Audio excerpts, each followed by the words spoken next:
Hello, everyone. Welcome to another episode of Into the Hive Mind. Today, we are going to take a look at the humble Pyrovore, one of my absolute favorite units, and let's take a look as to why. Starting off with his movement, he moves 5 inches. That's a lot, a whole lot. But he is toughness 6 with a 3-up save, meaning he's got some power armor, and 5 wounds. That means this guy's durability is really tanky. 5 wounds means you offset those 2 damage attacks that are so prevalent in the meta, and T6 means all of those strength 5 attacks that are also prevalent wound you on 5s. Having power armor means that you are the most heavily armored infantry that we have, up there with Tyrant Guard. And Leadership 8, we kind of expect that. You are not Synapse. And OC 1, that's fine. Your main goal is not to hold objectives. You are just a body. So that is his basic stat line. Again, main weakness is that movement 5. Everything else here is actually pretty great. So taking a look at his ranged weapons, he does have a flamer. Imagine that with the Pyrovore. That means he is Torrent, so he does auto hit, only 12-inch range, and it does ignore cover. One of the few Tyrannid flamers that actually ignores cover. Yay. D6 plus 1 shots at 611 twin linked. The twin linked is actually huge here, combined with the strength 6. That means that any T3 guys you're wounding on 2s rerolling, meaning you're probably going to convert 100% of your automatic hits. And against T10 or 11, you're wounding on 5s rerolling, which is actually a little better than a 4+. So there's not much T12 in the game right now. It's basically guard tanks. And that's really it. So those guys you're wounding on 6s. Everyone else you're wounding on 5s rerolling. And if you can get this guy +1 to wound, 4s rerolling, make these guys actually deal out a significant chunk of damage every time they shoot. The twin linked is huge on these guys. They do explode for 1 wound. This is actually kind of more annoying. This hurts us more than helps us. As if you take a unit of these guys and he explodes for 1, it just takes a wound off of his buddy, making him only have 4 wounds and making it where those breakpoints for those 2 damage weapons kill you a lot faster. But on top of that, his ability is the other main reason why you would take these guys. Burning Spray is in your shooting phase. After he shoots a unit, that unit cannot receive the benefits of cover for the rest of the phase. And so, this guy just melts the cover of any target that he shoots at, giving the rest of your guys who shoot at the same target ignores cover, which is incredible. Tyranids desperately need ignore cover, especially Maliceptors are my favorite guys to combo this with.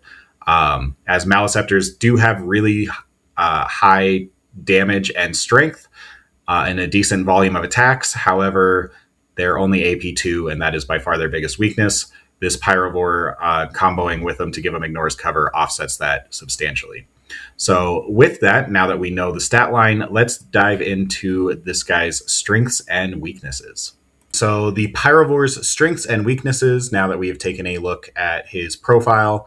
Again, the strengths, this 611 twin linked is fantastic into the current meta. The main reason for that is actually about half the good armies in the game right now, I think, are like Guard, Sisters, Admech. All of these guys have lots of T3 infantry. Eldar, Drukhari, Eldar maybe more Harlequins now, or maybe Guardian spam. I don't know what's going to take over the Eldar place, but I never count Eldar out. Drukhari are actually really good right now. So 611 twin linked is really good against all of them. But again, the other fantastic thing is you are wounding basically everything in the game on 5s rerolling, which is the same equivalent as 4s, basically. If you get +1 to wound on that, you're suddenly 4s rerolling, and that's just absolutely incredible. Again, the AP 1 and damage 1 is the only thing that hurts here, but at least you ignore cover. So high volume of shots on these guys is a very good strength. Next, strength is a very high durability to points ratio. These guys, again, T6, 3-up save, 5 wounds apiece is pretty tanky. And then when you throw in the fact that these guys are only 35 points a model, if you take them in a unit, or 40 points for just one.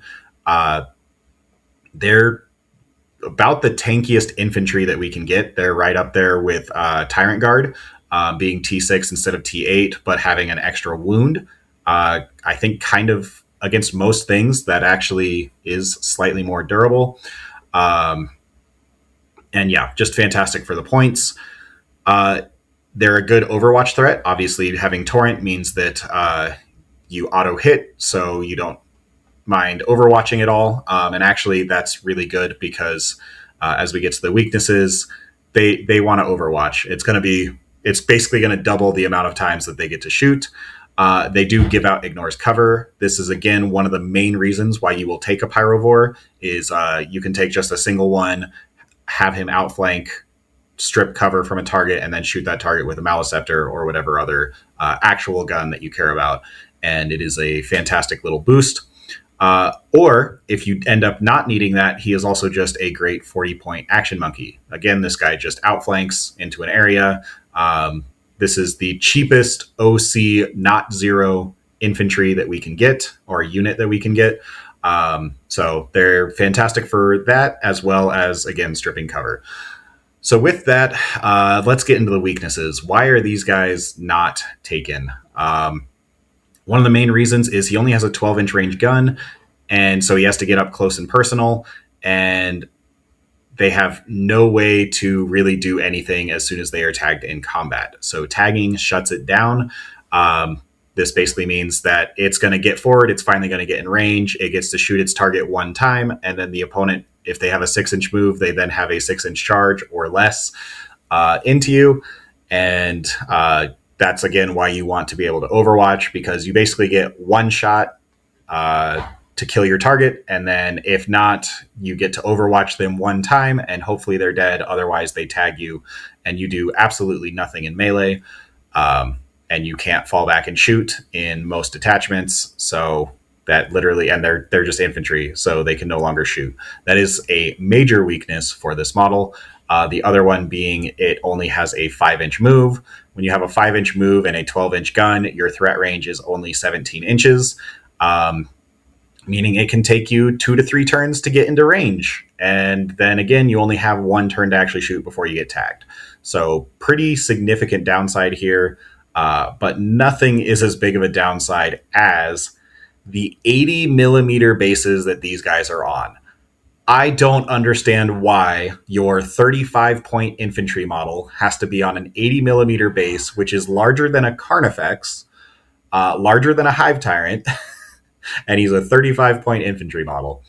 I really don't understand this reasoning at all. It's absolutely insane, and it practically makes the model almost unplayable because, sorry guys, this is just going to be a rant, and I'm sure you guys have heard this before, but there's a reason for it.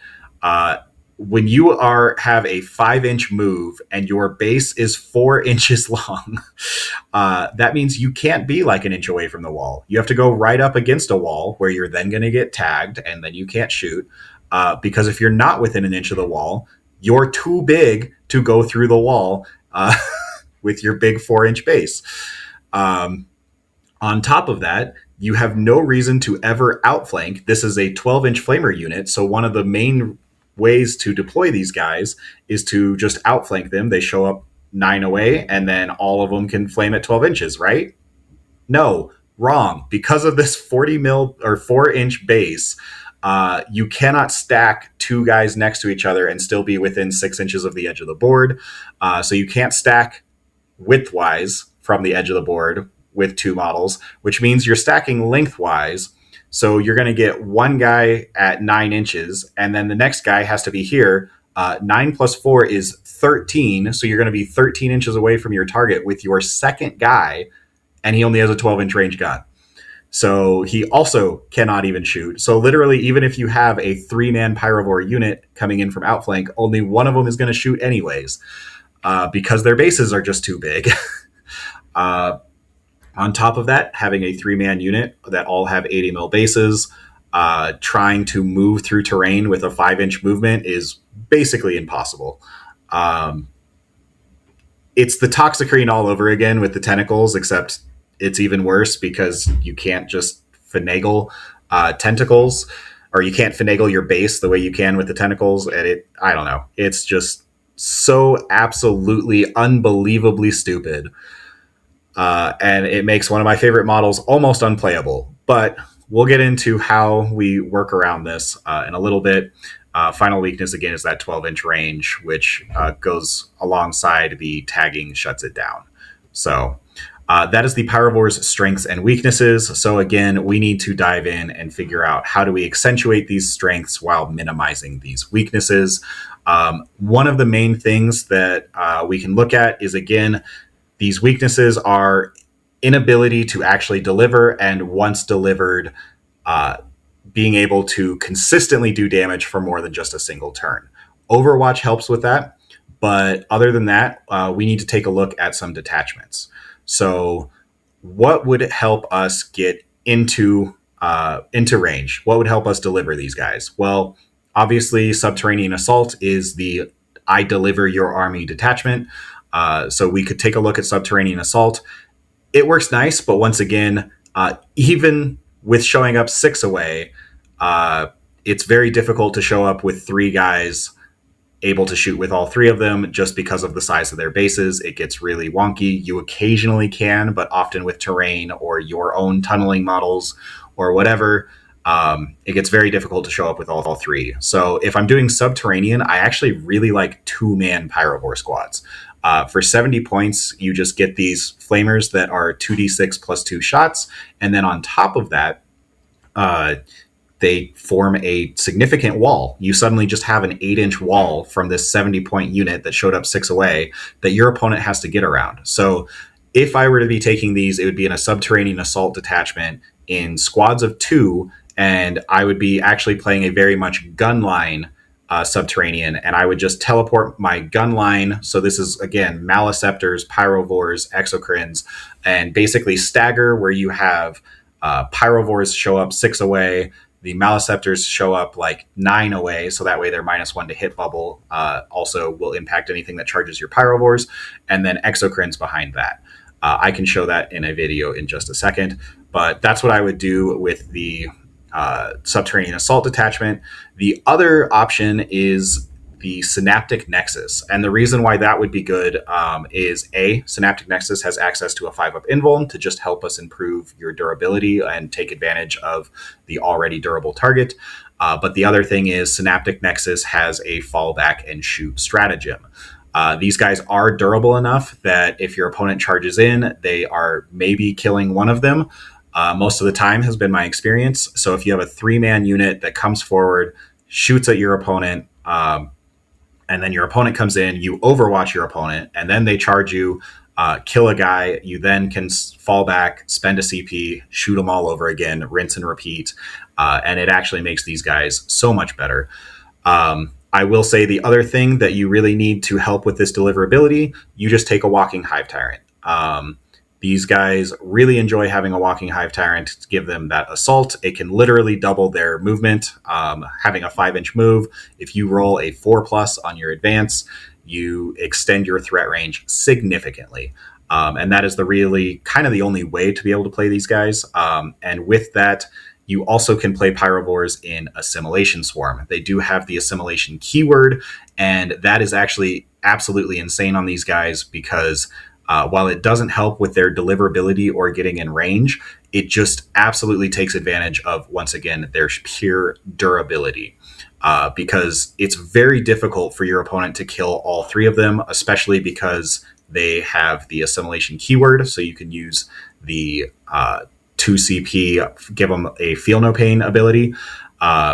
And then you stack that with Venom Thropes that give them stealth and cover. All of a sudden, these guys are -1 to hit with basically a 2-up save and a 4-up or 5-up Feel No Pain. And if they don't kill the unit, you're resurrecting a model back every turn, sometimes 2 with other stratagems in the detachment. It gets nasty. And these guys actually can basically become near invulnerable, or it at least takes your opponent like half their army just to kill a 105-point unit. This is my favorite way to use these guys.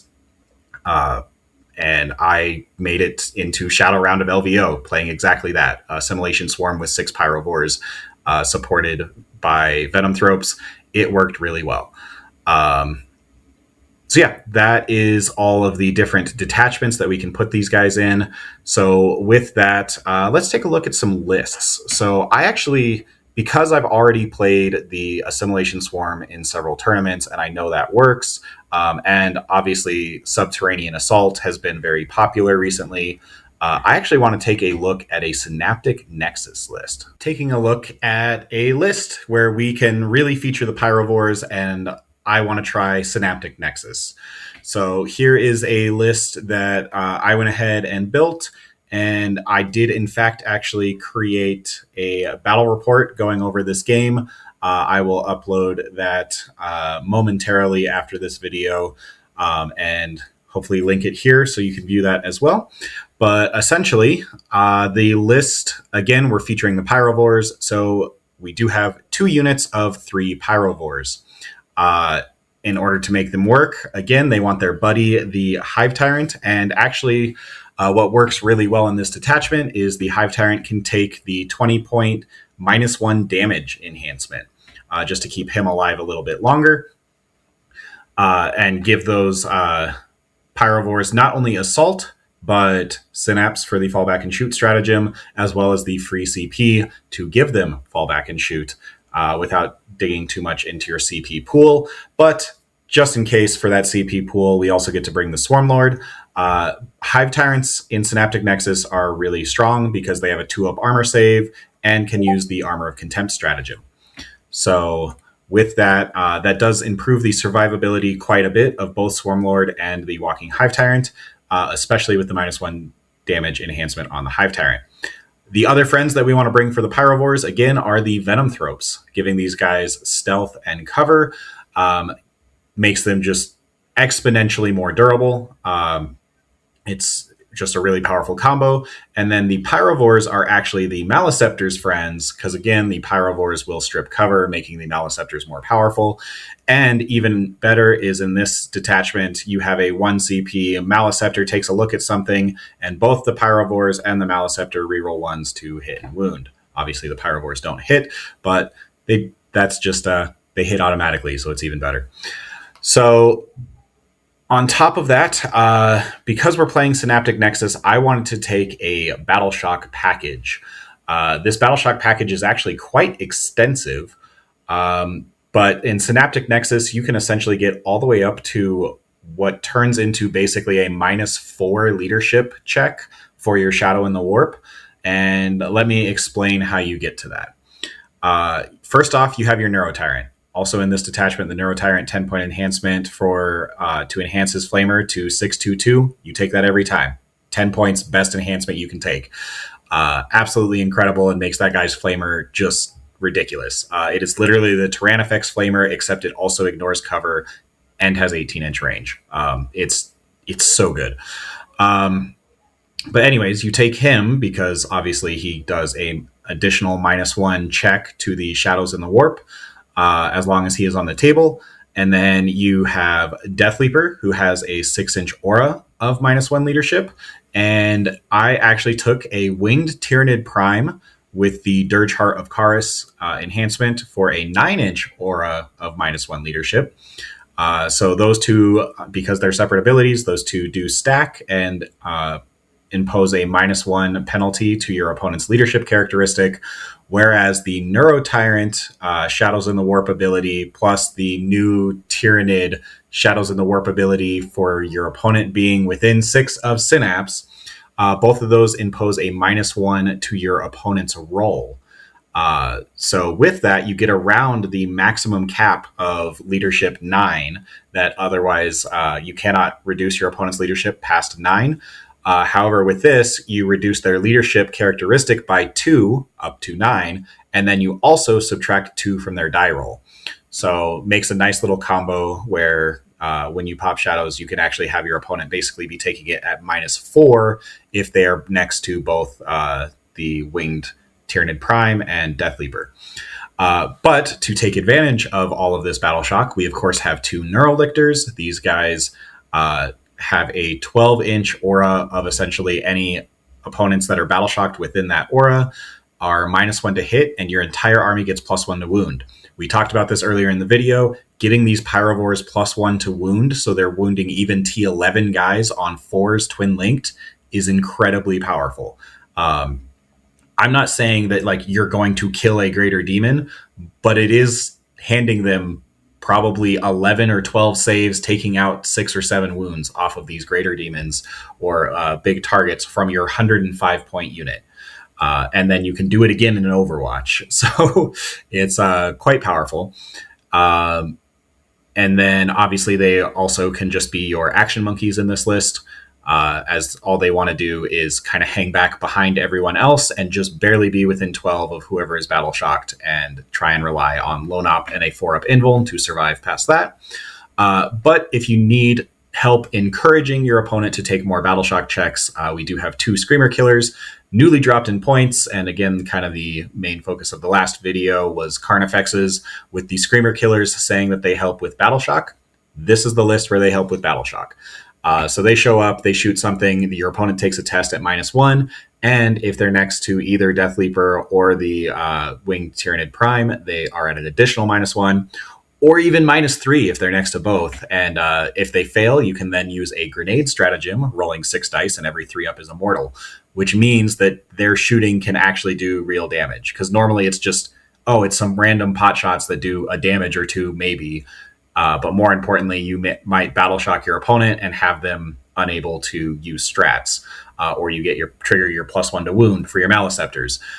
With this, you also can grenade them and make it where you actually take out a significant chunk from a unit because they failed their battle shock check. And then we finish up the list with just a Lictor and a Pyrovore. These guys just help you with your secondary game. And we do not finish up with that. There's also, of course, 20 Gargoyles. These guys, I'm trying something new, but basically they either can go on their own and just form a roadblock really early turn 1, where basically the Neuro Tyrant gives them a Neuroloid, which gives them Synapse. They fly forward and you spend a CP to give them a 5-up invuln, making them literally doubling their durability. As having a 5-up invuln is infinitely better than a 6-up armor save. And basically you just send out this 20-man wall that blocks your opponent and is annoying for them to kill while the rest of your army moves into position. So that's the idea. You can include the Winged Tyrannid Prime with them or not. I actually don't know what is better. It kind of comes down to what your opponent is playing. But that's the list. I hope you guys like it. Like I said, I did actually play this against Zach Kerstetter, and we played that on TTS. He was playing Emperor's Children. It was my first time playing against Emperor's Children. They're a pretty good army, but definitely battle shock shenanigans everywhere. I really liked the way that this army looked moving forward on the table. We'll give you one more snapshot of exactly how that army looked. And as you can see, I formed just an absolute wall of bodies with threatening Overwatch everywhere. And the fact that my Pyrovores would all just help form this wall with this Maleceptor. And then anything that he attacks, if he doesn't kill it, can fall back and still shoot him, makes for a very intimidating wall indeed. So anyways, that's the list. I hope you guys like it. And this is how I would play Pyrovores. Let me know the next datasheet that you guys want me to talk about, kind of do a deep dive on. I'm thinking Barb Gaunts, but if you guys have a preference, please let me know. I'd love to hear it and really like making these videos. I hope you like the higher quality. I'm really doing my best here to just keep improving with every video. And I will talk to you all next time on Into the Hive Mind.